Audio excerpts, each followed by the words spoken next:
Yo, what's up, my peoples? How's everybody doing?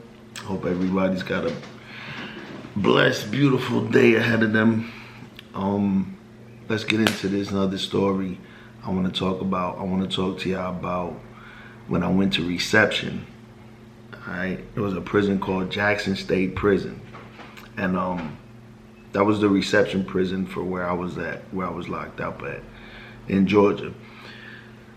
So yo, boom, I get on the bus from the county jail. I get on the bus like 3 in the morning. They drive you all the way out to the jail or to the prison, and it was like my first actual time pulling up to a prison in shackles, you know.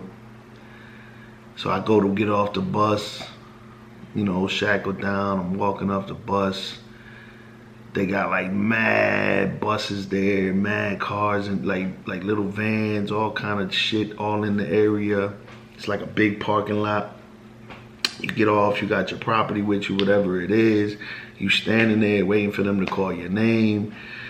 They call your name. Like, it's a transfer prison too, so they got like mad different prisons there, picking up people, dropping off people, county jails dropping off people. Yo, it's crazy.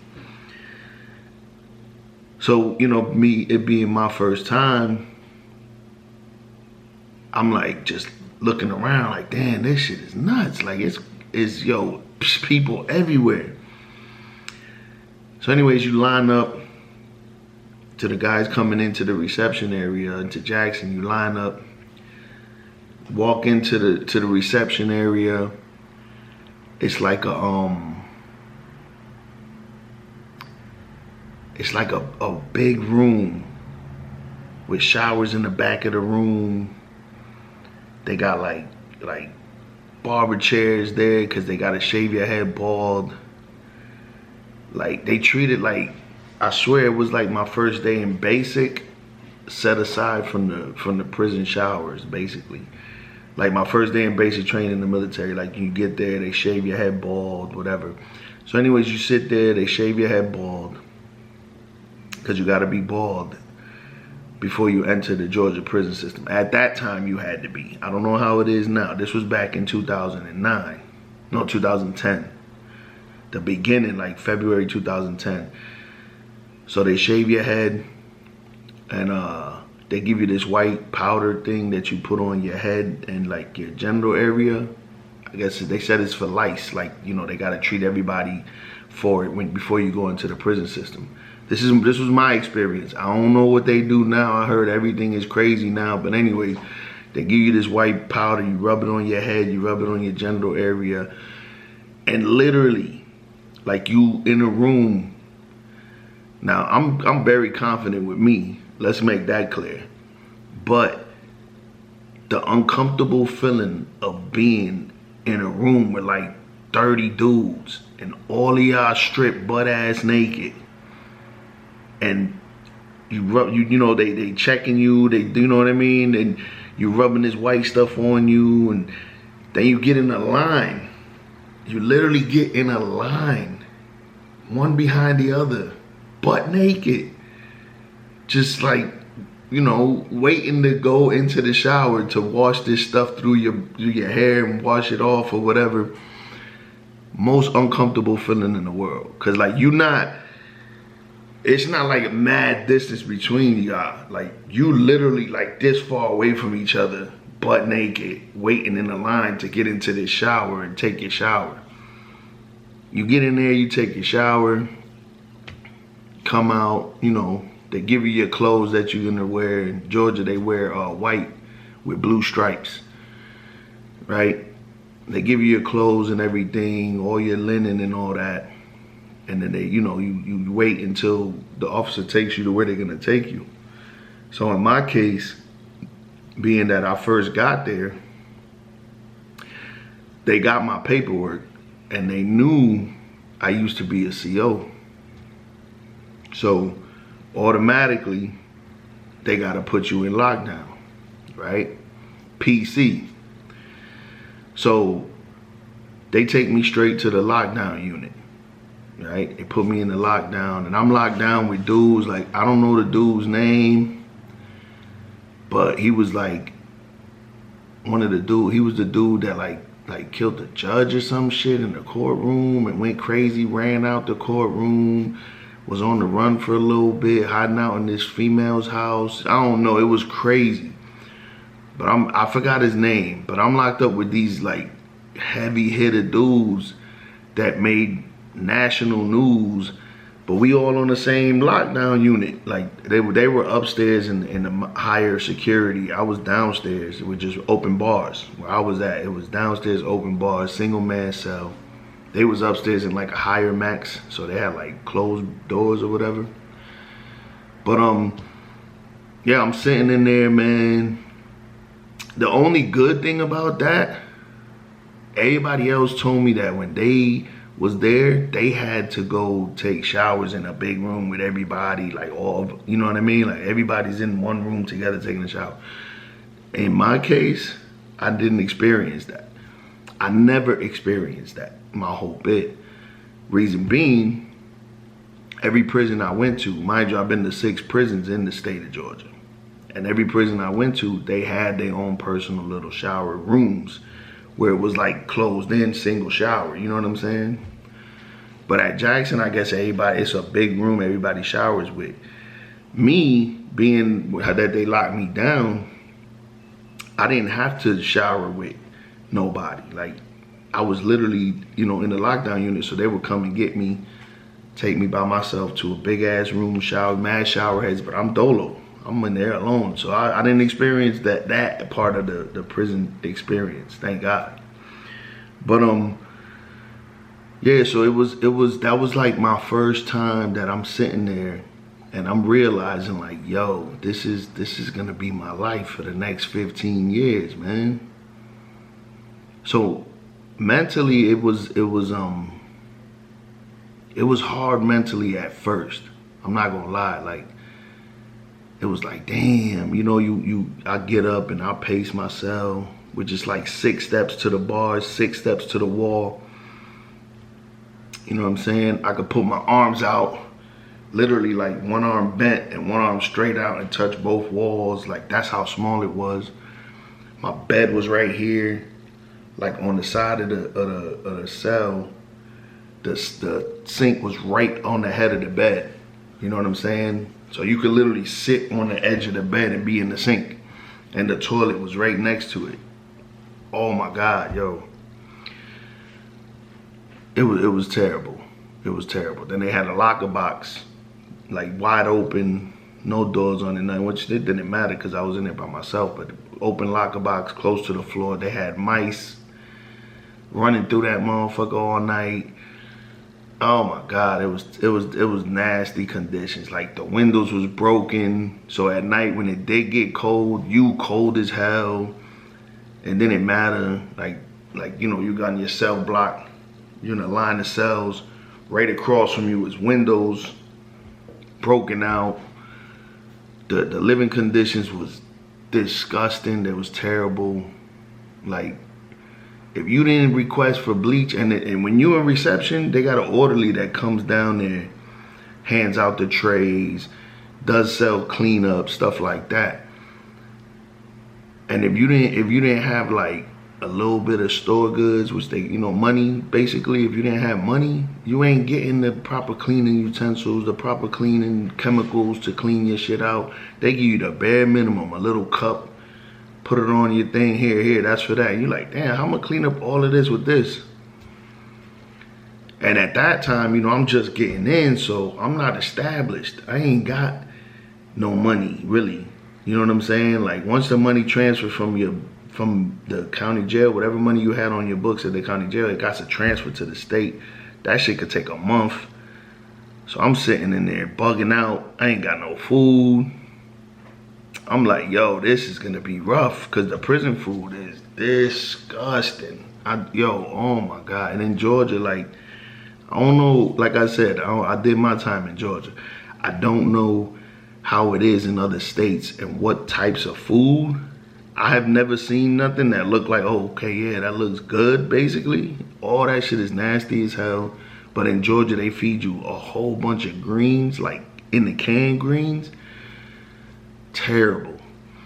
a bunch of beans. That's like the main thing in Georgia. Greens and beans, greens and beans. And they give you some fake ass meat. It's, oh man, it was terrible. So that first I think I was in Jackson for a couple months. Yeah, I ain't gonna lie. I think I was there from like February to like April. Yeah, I was there from February to April. And the whole time, I mean, the living conditions was terrible, man. You know, it took a month for me to get my money from the county jail and the money put on my books, like for everything to get straightened out for me to hit the store so I could start buying my chemicals, because that's how they do it, man. If you ain't got no money, you're not gonna get no chemicals like what you should be getting to clean out that nasty ass shit. It'd be like blood on the walls. Ain't no telling what else was on them walls and them bars, you know what I'm saying? So yeah, it took a minute. Again, I'm not from Georgia, so I didn't know nobody in Georgia. When I got locked up, I didn't know not one person. I never ran across, my whole 12 years, I never ran across somebody who I physically knew from the street or from, you know what I mean? I did my whole 12 years by myself with my, you know what I mean? Like just establishing myself everywhere I went. And like I said, this is just reception. This is the beginning. So it was some of the roughest time for me. Honestly, like the first couple years, well, I don't know if I say the first couple years, but like the first year, oh my God. You know, reception was crazy. They get you like 1 hour a day, handcuff you because I was in a lockdown unit, handcuffed, take to a little dog cage. That's what it looks like to me. I always call them dog cages. Looks like a little dog cage, side by side. They put you in there and you literally can pace it. It might be like walking 15 steps back and forth, and that covers the whole cage. And you just in there. There's nothing in there. There's nothing for you to do. There's nowhere for you to, like, once they put you out there, they don't come back and check on you till your time is up and it's time to go in. So if you gotta use the bathroom or anything, like regular pissing, yeah, you could do that out there in the corner. Done it a million times. But if you gotta use the bathroom, like number 2, man, you stuck. You stuck. You gotta hold that shit until hopefully it ain't no bad situation where you gotta get it up, but you gotta hold that shit till they come and get you. And like I said, once they put you out there, they don't come back until they feel like it. Honestly, it doesn't even matter. It might be an hour, it might be 2. It's on them. But yeah, it was my reception time. I was there for a couple months. Once I got my money and I got my food and everything, I started hitting the store. It was sweet, you know. I was buying my chemicals, cleaning my little cell out the best I could. You know, I was still smoking cigarettes at this time because it was the beginning of 2010. So I'm buying my yo. When I tell you, they called the cigarettes, what they call them, mosquito wings or mosquito legs.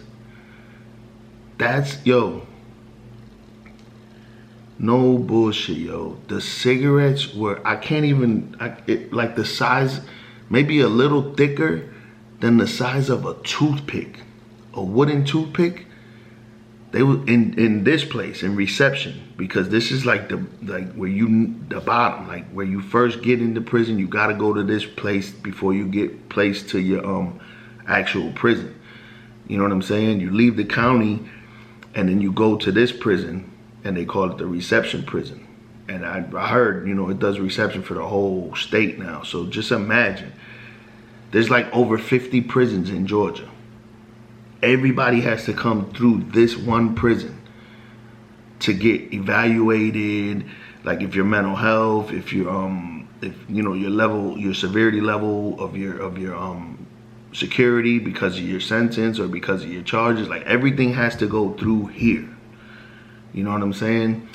I've heard mad stories about how it was in the other dorms. Like I said, I was in lockdown involuntarily. Mind you, like I said, I just got here, so I didn't know the rules of how things work. It took me to get to my, I want to say the 3rd prison I've been to before I had to fucking beg them, like, yo, I don't want to do my time in the box. Like 12 years in solitary, nah, I don't, like, put me in population. It took me a minute. But my first, like, in reception, the stay that I was at in reception, it wasn't long. Like I said, it's just a processing part of it. I was there for 3 months. Then they sent me to the first actual prison that I had to start my time in, you know? Like, my time started once I got locked up, but what I'm saying is this, the first prison I actually touched, set aside from the county jail or from the reception prison, which was Jackson, the first prison I touched was Macon State Prison. And I'll get into that in the next video. I'm just, like I told you, I'm giving it to you piece by piece and gonna let you know my experience piece by piece. Like I said, my experience in reception wasn't like everybody else's. I heard stories, you know, dudes popping out their cells, you know, getting it on, like stabbing each other up, fighting, all that, you know, the stories I heard. I was like, damn, I didn't get to experience that. So, again, I was still a little fortunate in the beginning of my sentence. I was still a little fortunate, and not fronting, I was a little happy that I was that fortunate, because I was a correctional officer. One man. I didn't know nobody in the state, not one single person, unless they were officers or wardens that worked with me. Those are the only people I knew that I ran across of. And they can't protect you in there. I don't care what anybody says. They can't protect you. And as my stories go on, I'm gonna let you know how easy it is to get at somebody, even if they're on PC. That PC shit don't work in Georgia. You can't make it on PC unless people just don't give a fuck. Like, I'm not even gonna put too much pressure on it. He's in the box, let him stay there. But if they really wanna get at you, I'm gonna give you stories that'll prove to you that they can get at you. Because I experienced a lot of it as my time went on. But just giving y'all the basics of what I went through, you know what I'm saying? I'm gonna give you all the stories that I could give you about my experience. Everything I've been through, everything I went through. You know what I'm saying? Don't get it twisted. Right now, it sounds like, oh, it sounds like you was living good. You ain't have to worry about nobody coming at you. You ain't have to worry about, yeah, that's facts. Up until I hit a certain prison, then everything changed. But right now, I'm still going through the beginning process as an ex-correctional officer getting locked up. So naturally, they're gonna, you know, because they don't want a lawsuit, so they're gonna try to protect me as much as they can. And then people don't recognize me at that time. And to be honest, people didn't recognize me my whole bit. It was always a story that they recognized me as, but they never recognized me as, yo, you used to be that CO. Never. Wait, oh no, there was one guy that knew me and kind of blew up my spot, but I was in lockdown, so nobody got to me. This was at another prison. I'll get to that story. I'll tell you that story. But right now, we on reception, and that was what it was in reception. Like, my first experience being naked in front of 30 dudes. No women, just 30 dudes. That wasn't a good experience for me, but it is what it is. Yeah, like I said, I had to get locked down because of me being an ex-correctional officer. They call it involuntary PC, because I wasn't standing there like, oh, I need to go to PC. Nah, never did that. Never. No prison I've been to, no spot I've been to have I ever. I actually begged these folks to let me out when I got to a certain prison, and they did. And I'll talk about that when I hit that prison. But right now, this was my reception experience. Mentally, it was crazy. Like, I don't know. I can't even explain how it feels to go from being who I was and what I was on the street to being put in a situation where I was so vulnerable and so mentally drained, and just like I was ready to like do whatever I had to do. You know what I'm saying? Never once did suicide ever cross my mind. God bless the people who can't deal with them situations mentally. You know, like, it's crazy. I feel bad for people who can't mentally like guard themselves to make sure that they can try to make it through these messed up situations. I've seen so much bad things happen on that type of stuff, like people hurting themselves, people, oh man, the stories I could tell you on that, like the things I seen people do to themselves because they mentally couldn't bear the stuff they was going through, man. It just, I might have been a heartless dude in a lot of situations, but when I see somebody like that who just mentally can't take what they're going through, and it makes them break all the way down to where they do start hurting themselves, cutting themselves, and hanging, and oh my, yo, it's just crazy, man. The pain that I felt mentally from watching somebody else go through their mental situation, their mental wars, was just, it was just crazy. Like, I felt so bad for a lot of dudes, you know, and I would try my best. Regardless of the person I am inside, I tried my best every situation I had when I was a correctional officer and when I was an inmate. I tried so hard to get dudes to just be mentally strong. And it came to a point where in my bed, when I became the person I became while I was locked up, that I started protecting these dudes. You know, I started protecting dudes who people try to take advantage of, or people try to rob, or people try to abuse or rape or anything. You know what I'm saying? Like, I don't know. It was just something that I could never fathom myself doing. But yeah, it's gonna get thick, man. It's gonna get crazy. You know what I'm saying? I don't know, like some of the words that I say in these videos, I don't know all the like ins and outs of this TikTok thing. Hopefully they don't like cut my sound off because of some of the words that come out my mouth without me realizing, like, oh, I can't say that. But anyways, this is just my experience in reception. It wasn't like everybody else's, but for me, first time, it was a rough ride. But yeah, yo, stay tuned. Stay locked in, like, subscribe, comment. Follow all my social medias. I will definitely respond to most comments, because some dudes, they think they could say reckless things. But anyways, yeah, just, you know, let me know what you think about the videos, and I'm gonna keep this thing going, man. I got so much more to tell y'all. So much more.